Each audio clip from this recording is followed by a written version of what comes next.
Vayomer Adonai el Avram. Mes chers amis, bonjour.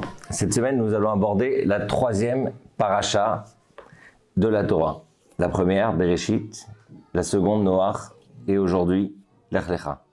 C'est intéressant de constater que la première paracha, Bereshit, qui commence avec la création du monde, hélas, il faut bien constater, se termine mal. La deuxième paracha, Noach, commence très mal, avec le déluge, la destruction du monde, et elle termine bien pourtant, avec la naissance d'Abraham. Et voilà que nous avons à présent la troisième paracha, qui, elle, commence bien et termine bien. On peut considérer que cette troisième paracha, c'est peut-être la paracha non seulement la plus aboutie, mais en plus, c'est celle qui va marquer une nouvelle étape. D'ailleurs, si on observe bien, les deux premières parachiotes de la Torah vont quasiment chacune traiter à peu près l'histoire de 1000 ans. C'est 1000 ans chaque paracha. Alors qu'à partir de la paracha de Lech Lecha, on commence à aborder l'histoire d'Abraham. Eh bien, on a jusqu'à la fin de la Torah un peu moins de 500 ans. Donc, c'est comme pour signifier que les deux premières parachiotes sont en réalité l'introduction à cette troisième paracha.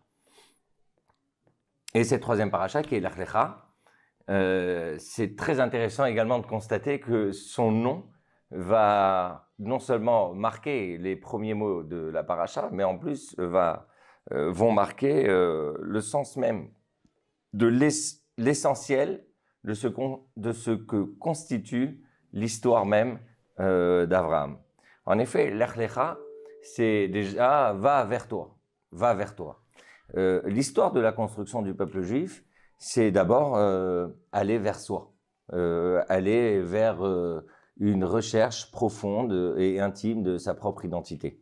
Mais ce qui est intéressant, c'est que on ne voit pas dans la personnalité d'Abraham quelque chose d'exceptionnel qui pourrait justifier cette révélation de Dieu vers Abraham. Alors que si on regarde Noach, par exemple, on se rend compte que Noach, avant que Dieu s'adresse à Noach, la Torah nous fait une petite introduction en nous disant Noach, Ish Tzadik, Tamim, Haya Bedorotav, que Noach c'était déjà un homme qui était juste, qui marchait, était Elohim Italech Noach, que Noach marchait dans les pas de Dieu. Donc il y avait quelque chose déjà comme une forme de biographie qui justifiait le fait que Dieu s'adresse à Noach et qu'il en fasse le survivant de l'histoire du déluge. Alors que Abraham, on ne sait rien de lui. La Torah commence en nous disant Vayomer Hashem el Abraham, Dieu parle à Abraham et lui dit Lech Lecha, allez, va vers toi. Abraham, qui est-ce? Quelle était sa vie? Qu'a-t-il fait? Qu'a-t-il démontré? Pourquoi a-t-il mérité cela?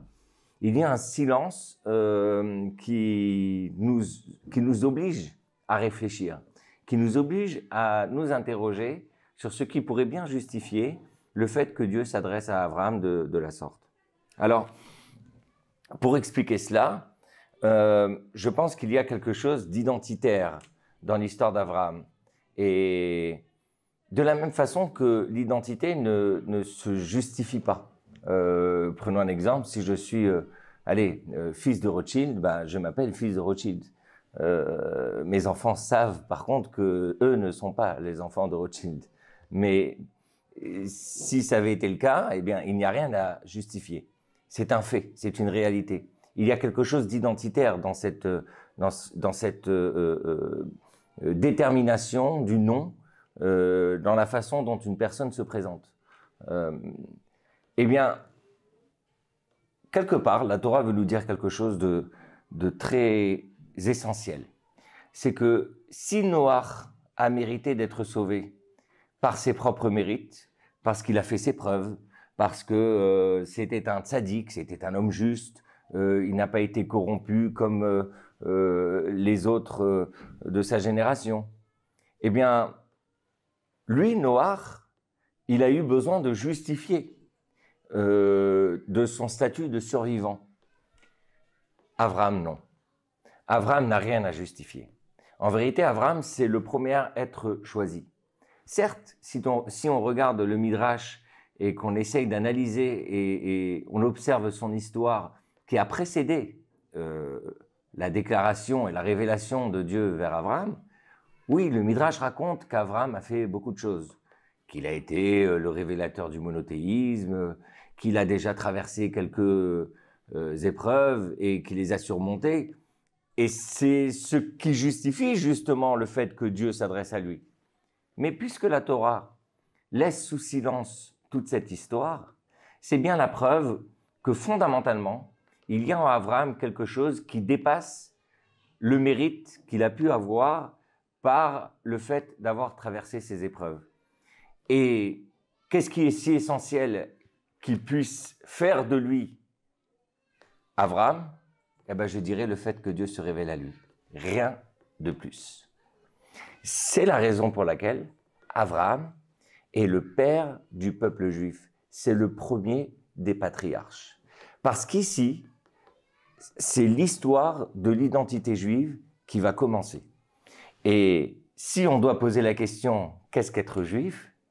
Eh bien, il y a autant de réponses que de personnes qui vont en donner, mais la Torah ici vient donner une réponse simple et limpide.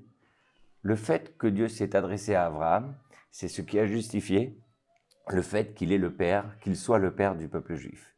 Et ainsi, à travers l'histoire, l'identité juive ne se détermine pas par le fait que je suis religieux ou que je vais à la synagogue à Yom Kippour, etc. Tout cela, c'est très bien.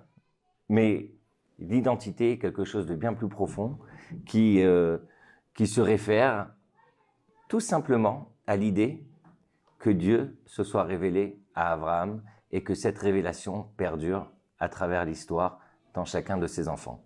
Shabbat Shalom.